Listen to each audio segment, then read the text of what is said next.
তখন আমার বয়স ছিল 7 কিংবা 8 বছর। আমাকে কলকাতা পাঠিয়ে দিলেন। তখন থেকে কলিকাতায় গিয়ে তার পাতায় লেখাপড়া করি, তারপরে হাই স্কুল, কলেজ, এরপরে সাংস্কৃতিক ভার্সিটি হচ্ছে সাংস্কৃতিক ভাষার উপরে আমি হিন্দু ধর্মে বেদ তত্ত্ব নিয়ে পাণ্ডিত্য অর্জন করেছি, মাস্টার্স কমপ্লিট করেছি। আমাকে বলা হয় হিন্দু ধর্মের কাব্যতীর্থ পণ্ডিত, বেদজ্ঞ পণ্ডিত। যেমন লেখাপড়া করতে করতে যদি কোরআন শরীফের তফসিল জানি, আমরা তাকে বলি কি মুফাসসির পড়া, তাই না? তা আমি ওই বেদের ব্যাখ্যা অর্জন করেছি, লেখাপড়া করে ব্যাখ্যা দান করি। এই জন্য আমাকে এভাবে বলতে পারেন যে মুফাসসির বেদ না বেদের তাফসীর কারক। যাই হোক, আমি বেদজ্ঞ পণ্ডিত হয়ে যার বাড়িতে চলে আসে ফিরে, তখন শোনায় সোহাগান, আনন্দে আহ্লাদিত হয়ে সবাই আমাকে বরণ করে, ফুলের মাল্য দিয়ে অভিষেক করে, ফিরাতে বসাইয়া সে অনেক কথা।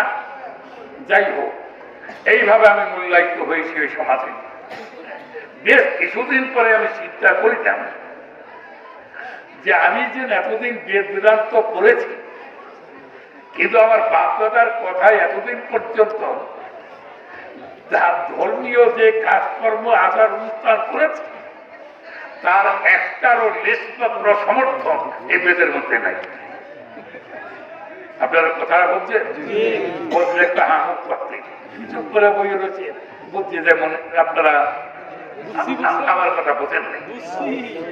আমি বেদ বেদান্ত পড়ার আগে বাপদাদাদের সাথে থেকে আমি যে আচার অনুষ্ঠান ধর্মীয় প্রচারগুলি করেছি, বেদের পণ্ডিত হবার পরে আমি সমাজে তাকিয়ে দেখছি যে ওইগুলির লেশমাত্র সমর্থন, যেমন মানুষ মারা গেলে আগুনে পোড়ানো হয়, শ্মশান ঘাটে নিয়ে শাসন করা হয়, তারপরে মূর্তি পূজা, নিজের হাতে বিভিন্ন ধরনের মূর্তি বানিয়ে তার পূজা করা হয়, এই ধরনের যত আচার অনুষ্ঠান ওই বেদের মধ্যে এক চুল পরিমাণ সমর্থন নাই।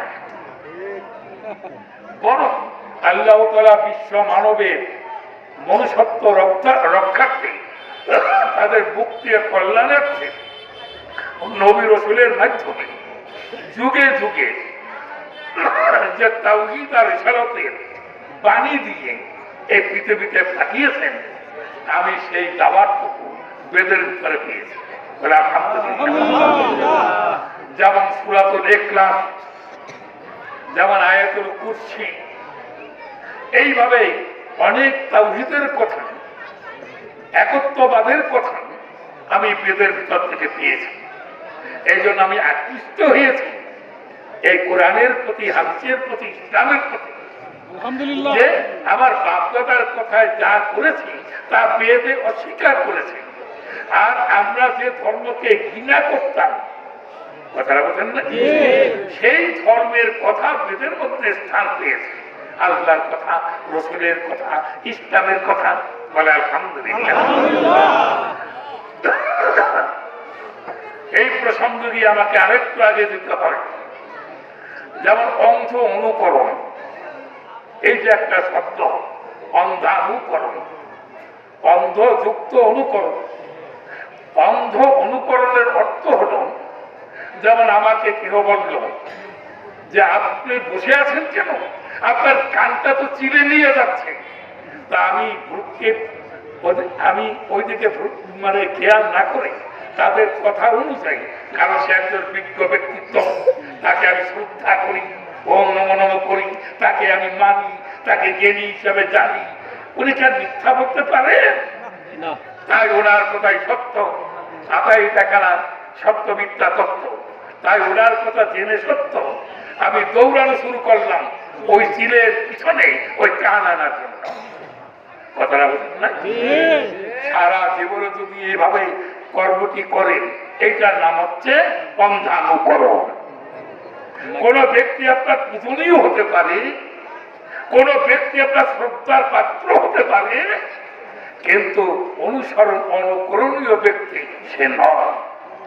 কোরআন শরীফে বলা হয়েছে ইয়া আইয়ুহাল্লাযীনা আমানু, হে ঈমানদারেরা। এখন ঈমানদারের মধ্যে ক্লাসিফিকেশন আছে, যেমন অনেক আওয়ামী লীগের ভাই ঈমানদার, অনেক বিএনপি ভাই ঈমানদার, অনেক স্বেচ্ছাচার পার্টির লোক ঈমানদার। তুমি আছে না? তুমি কি করো না না করে এটা দেখার ব্যাপার নয়, তুমি যদি ঈমানের ডাক্তার হও। আল্লাহ তাআলা বলছেন হে ঈমানদারেরা, এখন থেকে মৃত্যুর আগ পর্যন্ত চলিতে ফিরতে খাইতে খুঁজতে শয়ন স্বপ্নে সর্ব অবস্থায় এভরিথিং ভালোই তোমার ব্যক্তি জীবন থেকে আন্তর্জাতিক জীবন পর্যন্ত আতিউল্লাহ ওয়া আতিউর রাসূল, আল্লাহ তার রাসূলের ইত্তেবা করো। আলহামদুলিল্লাহ। এরপরেই বলা হচ্ছে ওয়া উলিল আমরি মিনকুম। এখানে তাফসীরকারগণ বলছেন ওয়া উলিল হচ্ছে হক্কানি উলামায়ে কেরাম, আলেমে হক্কানি, আলেমে রব্বানি। এর পরের কথা হচ্ছে যে তোমরা কি করবে, কোরআন বোঝো না, হাদিস বোঝো না, কি করে অনুসরণ করবে? এই জন্য তোমাদের সমাজে যারা হক্কানি আলেমে উলামায়ে কেরাম, যারা আলেমে রব্বানি, আলেমে হক্কানি, তোমরা তাদেরকে অনুসরণ করো। বলেছে কাজী ইসলামে একটি ধর্মে অন্ধ অনুকরণের স্থান নাই, সেই ধর্মটির নাম হচ্ছে ইসলাম। আলহামদুলিল্লাহ। নলে পৃথিবীর যত কথিত ধর্ম এসব হচ্ছে অন্ধ অনুকরণের ধর্ম। যেমন হিন্দু ধর্মকে যদি বলা হয় তোমার বেদের মধ্যে তো এই অসুবিধা হয় আপনাদের, তোমার বেদের মধ্যে তো এইগুলি নেই, করো কেন? বলে হুজুর আমরা বেদ বুঝি না, জানি না, আমাদের ঠাকুর ব্রাহ্মণ যা বলে তা এটা নতুন মানুষ করো। খ্রিস্টানদেরকে যদি বলা হয় এই তোমাদের বাইবেলের মধ্যে এইগুলি নেই, এগুলি করো কেন? বলে আমরা বাইবেল টাইবেল বুঝি না, আমাদের ফাদার যা বলে তাই। কি বলে ঠিক কিনা বলে? আমাদের মধ্যে কিছু নামদারি মুসলমান আছে, তারা ইসলামের অপব্যাখ্যার কাজগুলি করে, কথা বলে, কথা বুঝতে পারছেন? তাদেরকে যদি বলা হয় তোমার এই কথার সাথে কর্মের লেবাসের সাথে ইসলামের কোন মিল নেই, এগুলি করো কেন? বলে যে আমরা ইসলাম বুঝি না, কোরআন বুঝে না, হাদিস বুঝে না, আবার হুজুর কেবলা বাবাই যা বলে তাই। কথাটা ঠিক কিনা বলি? এগুলো হচ্ছে সব অন্ধ-অনুকরণ।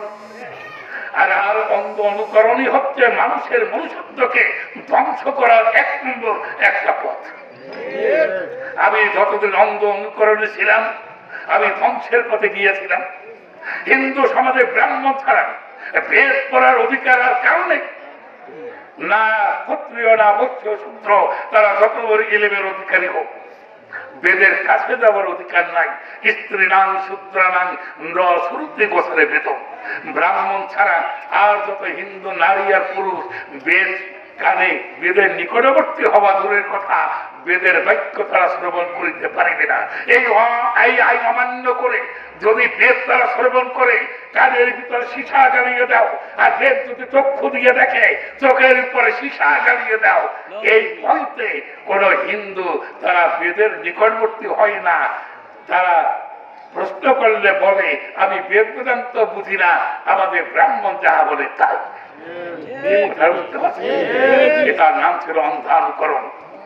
কিন্তু আল্লাহ শুকুর, আল্লাহ তাআলা আমাকে ব্রাহ্মণের ঘরে জন্ম দিয়েছেন, আর বেদ পড়ার অধিকার হচ্ছে ব্রাহ্মণদের।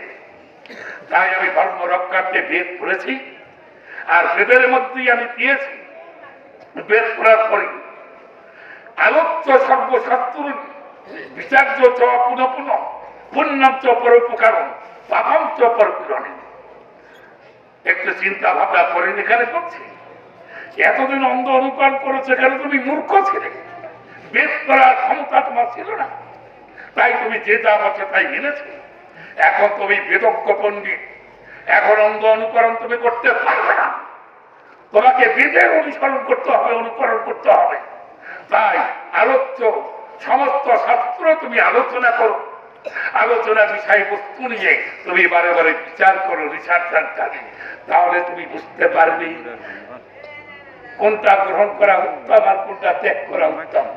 তাই আমার জীবনে আমি দেখেছি সমস্ত শাস্ত্র আলোচনা বিচার করে দেখলাম কথিত সমস্ত ধর্ম উত্তম বর্জনীয়, আর শুধু ইসলাম ধর্ম উত্তম গ্রহণীয়। বলে তাই 1968 সনে আমাদের বরিশাল প্রভারে মাহমুদিয়া কৌমিয়া মাদ্রাসায় বসে যারা মুরব্বী তারা জানবেন যে আওলাদুর রসুল শহীদ মোস্তফা মাহমুদ মাদানী রহমতুল্লাহ আলাইহি ওনার হাতে হাত রেখে বিশ্ব মানবের মুক্তির সনদ ইসলাম গ্রহণ করতে গিয়ে আবার জবান থেকে উচ্চারণ করিলাম লা ইলাহা ইল্লাল্লাহু মুহাম্মাদুর রাসূলুল্লাহ সাল্লাল্লাহু আলাইহি ওয়াসাল্লাম। বলেন আলহামদুলিল্লাহ। তখন আমার নাম রেখে দিলেন আব্দুর রহমান আজাদ। আব্দুর রহমান আজাদ। তবে ব্যানার্জি এই জন্য লাগানো হয় কারণ ইসলাম বলছে যে আলেম ওলামা পীর বাসায় মুফতি কেরাম মুহাদ্দিস কেরাম আছেন, জিজ্ঞাসা করবেন তাদের কাছে, আপনারা বুঝবেন না। ইসলাম কিন্তু বংশের পরিচয় মূল্য দিয়েছে, ইসলাম মূল্য দিয়েছে, অন্য কোনো ধর্ম মূল্য দেয়নি।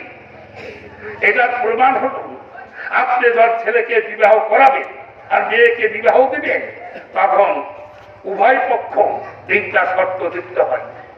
এই 3টা শর্তের নাম কি জানেন? কুফর। এই কুফুর মধ্যে একটা হলো বংশের পরিচয় জানা। কি বলা ঠিক কিনা বলেন? এই বংশের পরিচয় জানতে হবে, বুঝতে হবে কোন মেয়ে আনতেছেন, কোন ছেলের সাথে মেয়ে দিচ্ছেন, উভয় পক্ষ এই কুফু দেখতে হবে। এই বংশের পরিচয় যদি না থাকে তাহলে আমাদের ধর্মে ইসলামে 2টা দাদা, একটা হারাম দাদা আর একটা হালাল দাদা। যার বংশের পরিচয় আছে সে হচ্ছে হালাল দাদা, আর যার বংশের কোনো পরিচয় নাই 1 নম্বর হারাম দাদা। এই কথাটা বুঝতে পারছেন? তাই এই ব্যানার্জি শব্দের দ্বারা এটা আমার নাম নয়, এটা আমার বংশের পরিচয় টেনে আনছে। যেমন সাহাবা কেরামদের মধ্যে লক্ষ্য করুন, আবু যর আল গিফারি, এই গিফারি হচ্ছে পুতুল পূজার বংশ, মূর্তি পূজার বংশ। ইরানের পাহাড়ের পাদদেশে এই পত্তলিক বংশ থাকতো গিফারি। তার ভিতর থেকে উনি ইসলাম গ্রহণ করেছেন, কিন্তু তার বংশটা এখনো জয়ন করে আছে। আবু মুসা আশারি বংশ পুতুল পূজার বংশ, কিন্তু তার একাস্ত হয়ে আছে তার বংশটা। কি কথাটা বুঝতে পারলেন? এরকম কত প্রমাণ দেব? হাজারো শত শত প্রমাণ রয়েছে। এই জন্য সাধারণ হিন্দুরা যদি মনে করেন আপনি প্রচার করেন নবমুসলিম আব্দুর রহমান আজাদ, তার নবমুসলিম মানে কি? আমি কনভার্টেড, হ্যাঁ আমি অন্য ধর্ম থেকে আসছি, কিন্তু হোয়াট ইজ মাই কাস্ট, আমি কোন কাস্টে, এটা প্রমাণ হবে না। তখন হিন্দুরা ডাক দিয়ে বলবে ও তো নমশূদ্র, ছোট দা, না খাইতে পাইয়া মুসলমান হচ্ছে, ও তো অর্থের লোভে মুসলমান হচ্ছে। দেখাও তো আমাদের কোন ব্রাহ্মণ, আমাদের কোন পণ্ডিত তারা মুসলমান হয়েছে কিনা। তারা যদি মুসলমান হয় আমাদের আর বলার কোনো দরকার নাই, কারণ উনি বিদগ্ধ পণ্ডিত, উনি ব্রাহ্মণ, ওনারা যদি ইসলাম গ্রহণ করে আমাদের বলার কিছু নাই। বলে আলহামদুলিল্লাহ। তাই আমার নামের সঙ্গে যদি থাকে ব্যানার্জি, তাই হিন্দুদের নষ্ট হয়ে যায় যত এনার্জি। যদিও হয় কিছু অ্যালার্জি, কিন্তু ওর ভিতর থাকে না কোনো এনার্জি। এনার্জি মানে শক্তি, ওরা আমাদের করে ভক্তি। চল আমাদের ব্রাহ্মণের সন্তান মুসলমান হয়েছে, ওনার কাছ থেকে কিছু কথা শুনিয়াছি, বিদগ্ধ কথা, এই বলে ওনারা আমার কাছে আসবে। সেই ওসিলায় আল্লাহ হয়তো তাদেরকে হেদায়েত করে দিতে পারেন। এবারে ঠিক কিনা বলে? কাজে আমি আপনাদের কাছে বেশি সময় নষ্ট করে কষ্ট দেব না। এই হচ্ছে আমার পরিচয়। কিন্তু আমি যে আয়াতে কারিমা তুলে ধরেছি তার সার মর্মটুকু আমি একটু তুলে ধরব। সেটা হবে এই, যেমন বেদের মধ্যে আমি পেয়েছি যে আল্লাহর নবী, দেখেন আল্লাহ তাআলা কত বড় কুদরত, যে আরবিতে তাওহীদের দাওয়াত দেওয়া হয়েছে নবী রাসূলের মাধ্যমে। হয়তো হিন্দু বৌদ্ধ খ্রিস্টান কালকে হয়তো হাসরের ময়দানে বলবে আল্লাহ তুমি যে তাওহীদের কথা পাঠাইছো তা আরবিতে পাঠিয়েছো, কোরআনে আছে, অমুক কিতাবে আছে, কিন্তু আমাদের ধর্মে তো এই তাওহীদের কথা নাই। এই কথাটা বলেন না, আমাদের কেন দিলেন না? তখন বলা হবে সংস্কৃত ভাষায়, সূরা ইখলাস সংস্কৃত ভাষায় বেদের মধ্যে আপনার আয়াতুল কুরসি কোথায় আছে একটু দেখেন। যেমন আল্লাহর নবী যখন নাকি কাফেরদের কাছে রক্তের সম্পর্ক তাদেরকে দাওয়াত দিলেন, তোমরা চন্দ্র সূর্য গ্রহ নক্ষত্র উদ্ভিদ তরুলতা কীট পতঙ্গ কারো ইবাদত করিও না, এদেরকে বাদ দিয়ে সবা দিয়া মন প্রাণ দিয়া তওবা করে এক মাবুদের ইবাদত করো। কি কথা বলছেন নাই? তাহলে কাফেররা কি বলে জানেন? ইয়া মুহাম্মদ সাল্লাল্লাহু আলাইহি ওয়াসাল্লাম, তুমি যে মাবুদের প্রতি ইবাদত করতে বলো সে মাবুদকে তো দেখা যায় না। আর আমাদের কথা হলো যারে দেখি না দুই নয়নে তারে আমরা মানিব কেমনে? প্যান প্যানা প্যান প্যান প্যান প্যান প্যানা বোঝে ওদের বাদ্যযন্ত্র দিয়ে প্যান প্যান করে না প্যান প্যান, তাই তারা ডাক দিয়ে কয় যারে দেখি না দুই নয়নে তারে আমরা মানিব কেমনে? প্যান প্যানা প্যান প্যান প্যান। আপনার কাছে আসে না এই প্যান প্যানার দল? তো ভালো করে বুঝ